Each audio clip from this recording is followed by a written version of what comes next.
Today we are talking to Aswin Chari, a neurosurgical trainee and Ph.D. student at Great Ormond Street Hospital and UCL. His Ph.D. is funded by the Gosh Children's Charity Surgeon Scientist Programme. When Aswin grows up, his words, he wants to be an academic neurosurgeon, where he balances looking after patients and doing research into improving outcomes for children with epilepsy. Aswin is also the Clinical Fellow on the National Institute for Health and Care Excellence, or NICE, guideline on the diagnosis and management of epilepsy. He is an Associate Editor for the British Journal of Neurosurgery and the Research Lead for the neurosurgical charity Brainbook. Brainbook is really cool, by the way. We'll put a link to it in the writing down there somewhere. In what little spare time he has, he loves hanging out with his wife and 2-year-old daughter. Aswin, please tell us about yourself and how you got into your industry. How, this is not an easy roles, actually role plural, all these roles that you were doing. So tell us about yourself. I was born in India. Whereabouts? I grew up in Chennai, in South India, and so I speak Tamil. Cool. And I grew up in loads of different countries around Southeast Asia, but mostly in Singapore. Oh, wow. And I guess my kind of journey into medical school and becoming a doctor was just something that I thought was really cool. My dad's an accountant. My mom used to work at my school, and I was like, I want to do something a bit different. So I was like, I want to do medicine. And my dad was like, are you sure? And he's like the only brown dad that will ever say, don't do medicine to their son. But he was literally not like, that you're stereotyping, but sure? yeah, okay. Are you sure? Are you sure? And but I decided it was something that I really wanted to do, and so I applied to do medicine in the UK, and I got in. So I was like, okay, let's go. So when did you move to the so UK I've been here then? since. When did you move? 2006. Oh gosh, well you sound horrifically English. I'm sorry if that's Yes. but Yes, yeah, I do.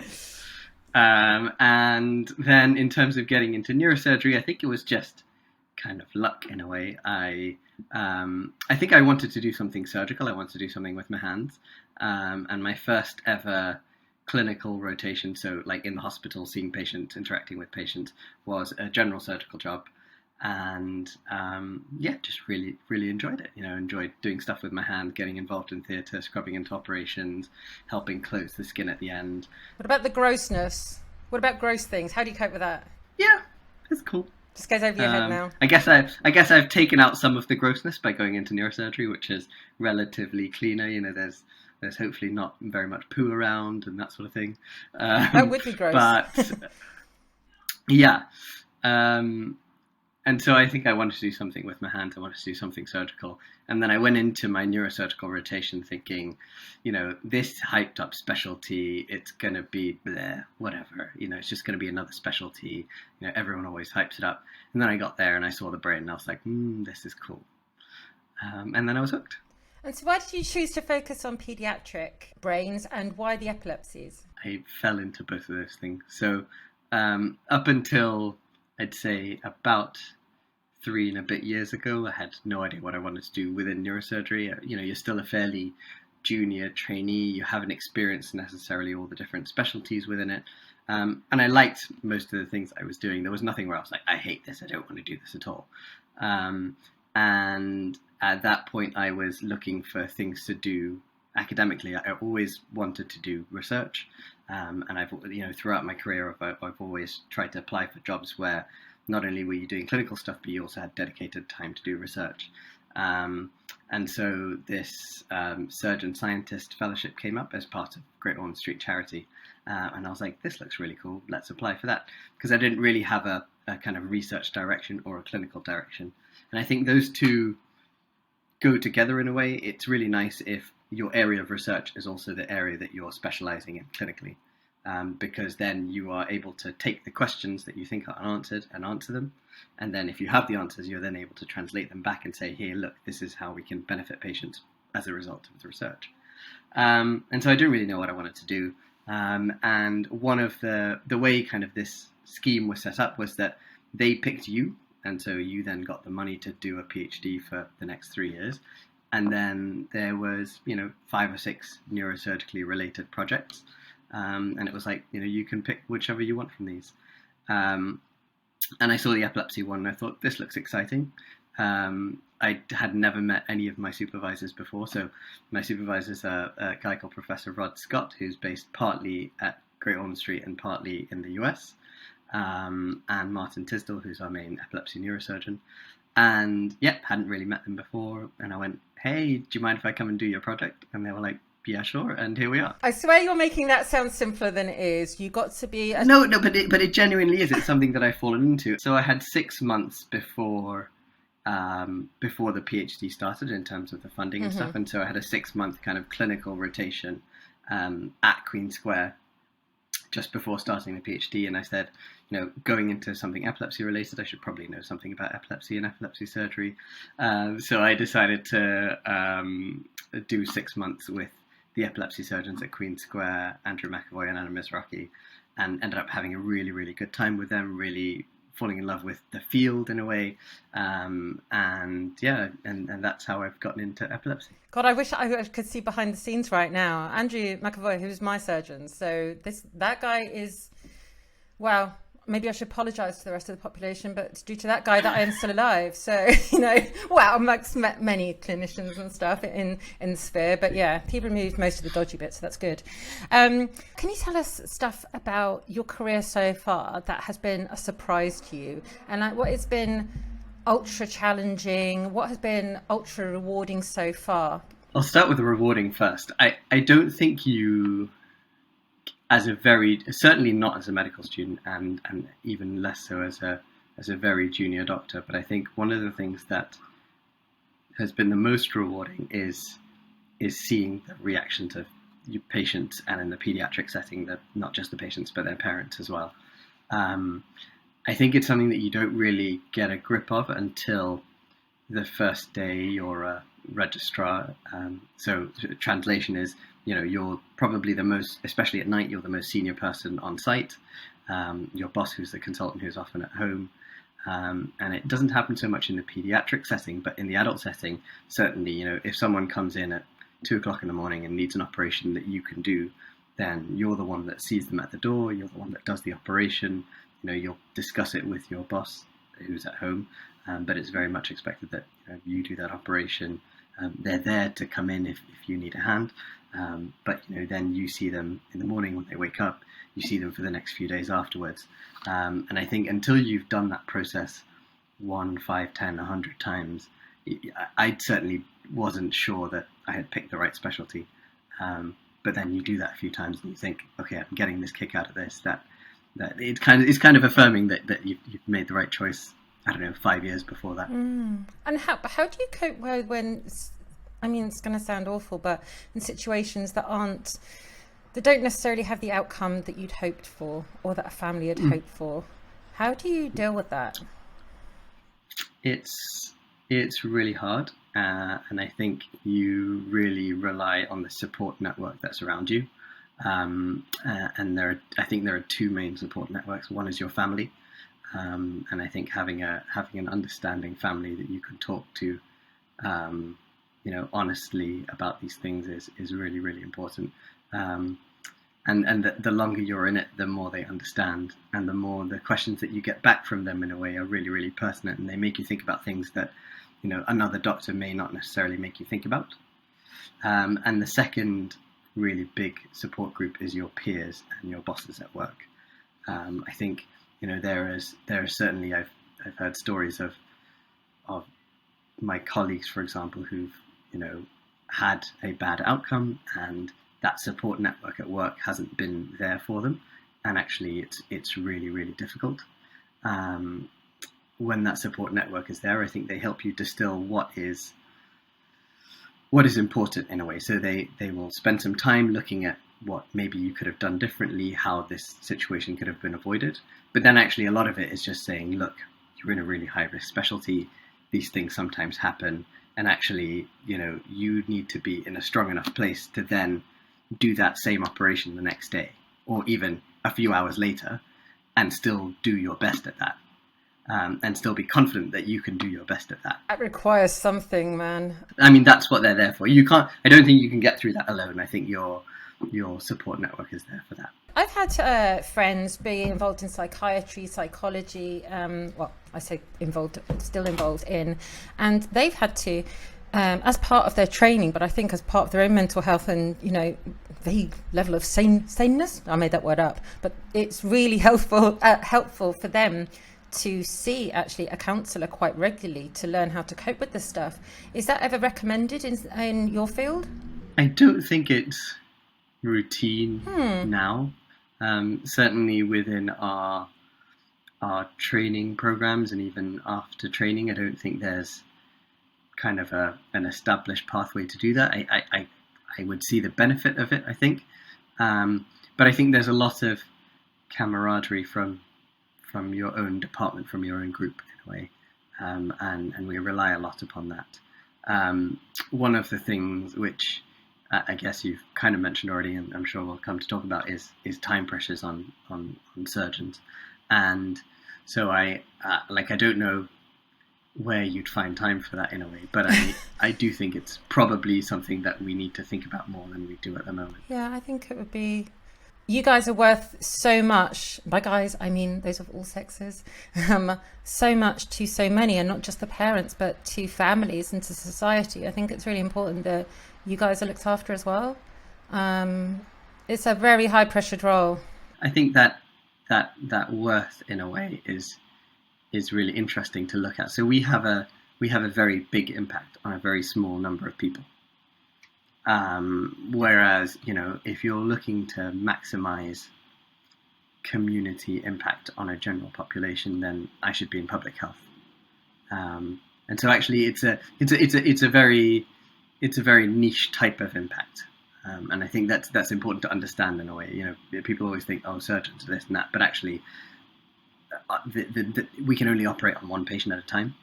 And so actually the impact that we have is relatively small. Do you know what? I actually disagree with you, because I know what you mean.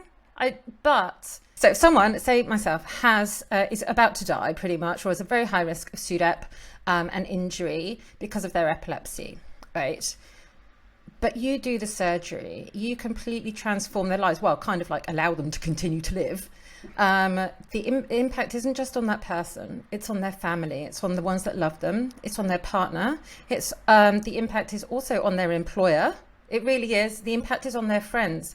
There is a real ripple effect, and I think that is not seen enough by, for instance, governments, because they think, oh, it's just this minority, just 600,000 odd people with epilepsy.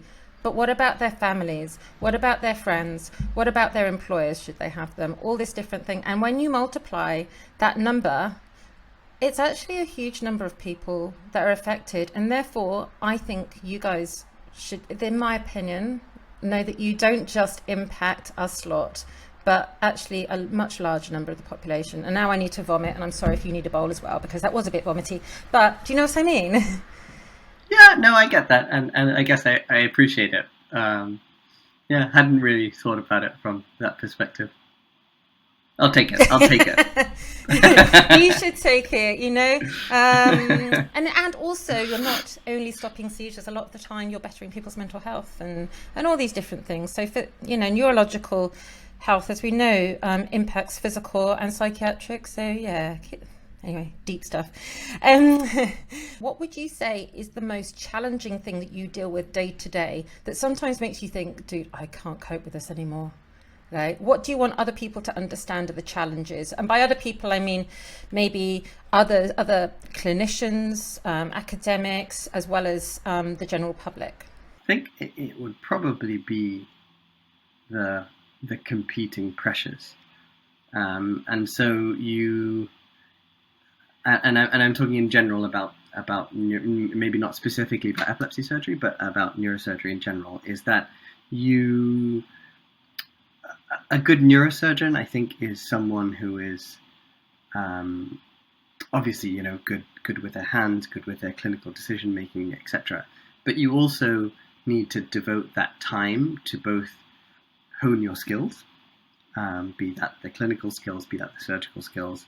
But also you need to devote your time to be there for your patients. So, if you're there on a Monday, but not there the rest of the week, and then you happen to do an operation on the Monday, and that patient has something happen to them on the Tuesday or Wednesday that needs you, it's kind of difficult if you're not there. And I think that ownership that surgeons have over their patients is for a reason. And so, it is very difficult to say, okay, I'm going to be a surgeon that also does research, and therefore I'm going to be around for 2 days of the week and do an operating list and do a clinic, and then I'm not going to be around in my research institute for the other 3 days, because actually it doesn't really work that way. And I think if your patients need you, then their needs come first. And so often there are plenty of people who have done the hard struggle and got to a position of being, a fully qualified neurosurgeon, a fully qualified academic, and trying to find this balance.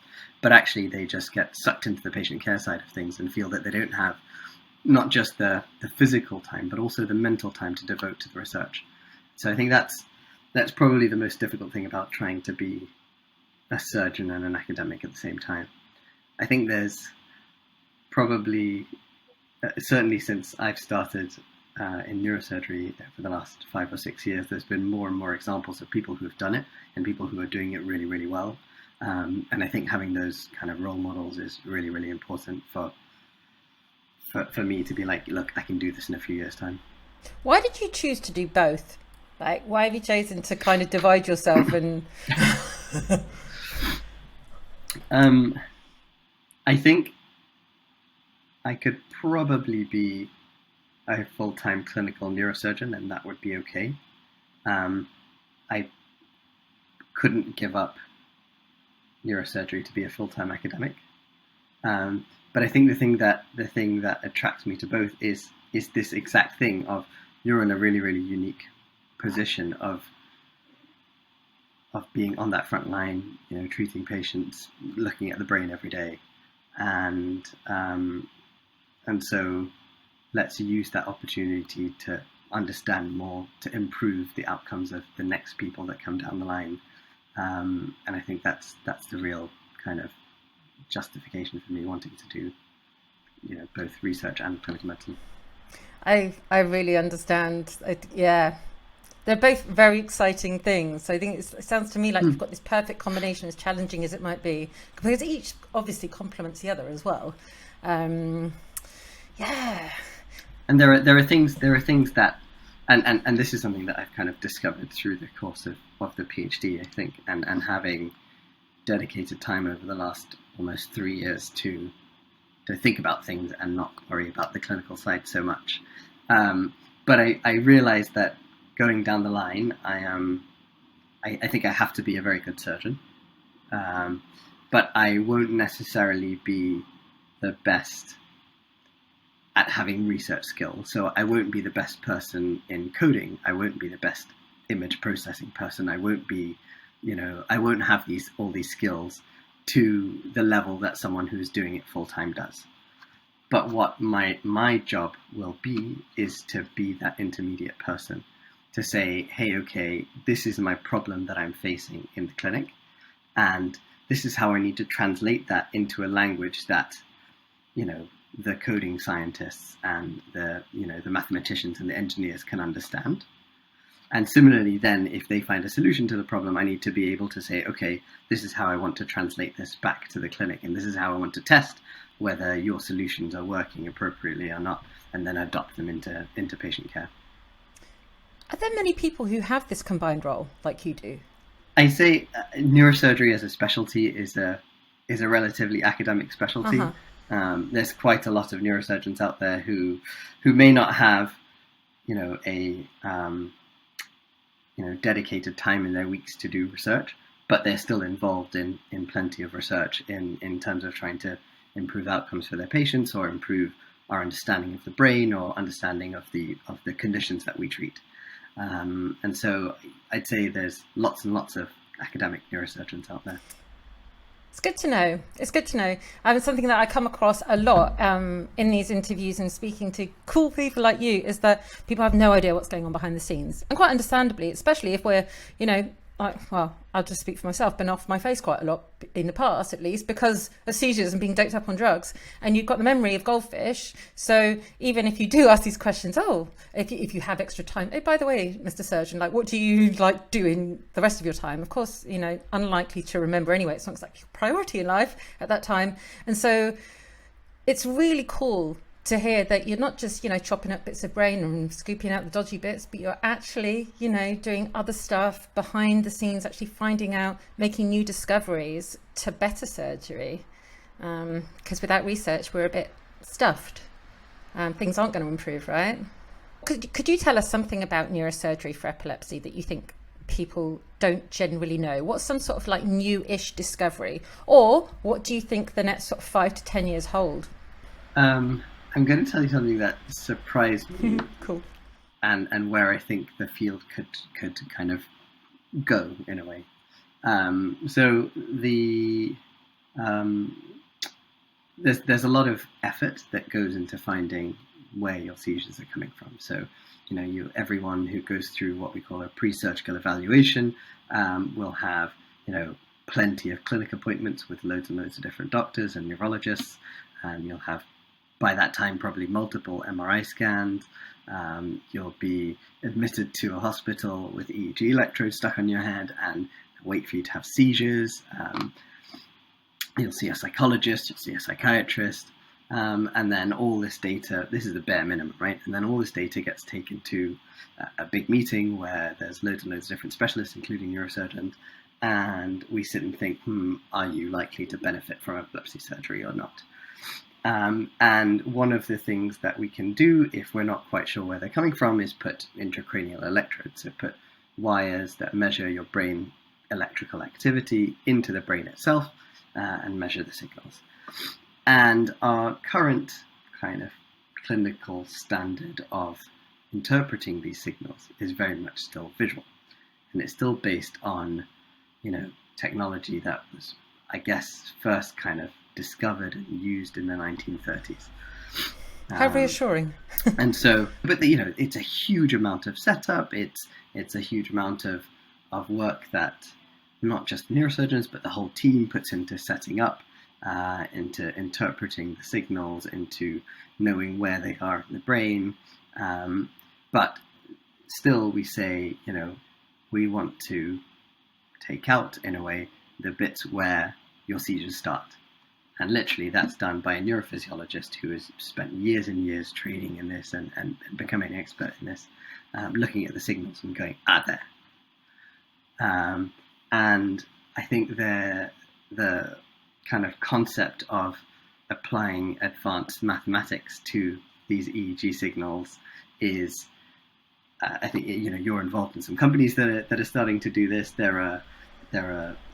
It's gaining steam in a way, but it still isn't being used in every single patient. And so I think, with the increase in computing power, with more and more people who are interested in this, these mathematicians who I think they still need neurologists, neurosurgeons, neurophysiologists, epileptologists, whatever you want to call them. They still need some clinical input in terms of driving what they analyze mathematically, and I think that's going to be the future. There's going to be something that will say, hey, look, if you use this mathematical formula, then this gives a really good readout of the bits that are causing seizures and the bits that are not. It's so exciting. It really is. And knowing that there's realistic hope is great, especially for people who, have been through the mill a bit and might still have refractory epilepsy or whatever, and for their families as well. It's just nice to know that there is stuff going on behind the scenes. I've got this random question, and so I know people affected by epilepsy who have focals in different parts of the brain. So the last I learnt was that, generally speaking, you are likely to be unsuitable for epilepsy surgery if you have seizures originating in more than one place. Now, is that still the case, or could that be changing, or what's the latest? Traditionally, the answer is no. But I think it is potentially changing, and it's part of this whole kind of mathematical analysis thing is that I think the future of epilepsy surgery lies in changing the way different areas of the brain talk to each other, rather than going in and scooping bits out. And I think that, and this is very much my own personal view. I don't know if other people hold the same opinion as me, but I think neuromodulation is probably where the future is at. And so there are different ways of electrically stimulating different parts of the brain, and changing that brain from a brain that is very susceptible to seizures, for example, to one that is less susceptible to seizures. And so in that kind of framework or way of thinking about things, I think someone with epilepsy and arising from multiple different areas of the brain could benefit from that sort of technology. And I don't necessarily know that we have really robust evidence to show that, yes, this is going to be the way. But I think from things like deep brain stimulation, and in the US they've got responsive neurostimulation, they're starting to build some evidence that actually, this may be an option. Another example of why we need further investment into research, because we won't know unless more work is done, right? Do you sometimes do surgery on children who do have multiple focal areas, but you found one prominent one, you're like, okay, this is the chief dodgy bit, we'll take that out alone? Caveat, I don't do any surgeries on my own. But certainly in our department, we do these types of cases. We go into it, though, knowing that, for example, we are targeting one seizure type which is particularly problematic or disruptive to that patient's quality of life.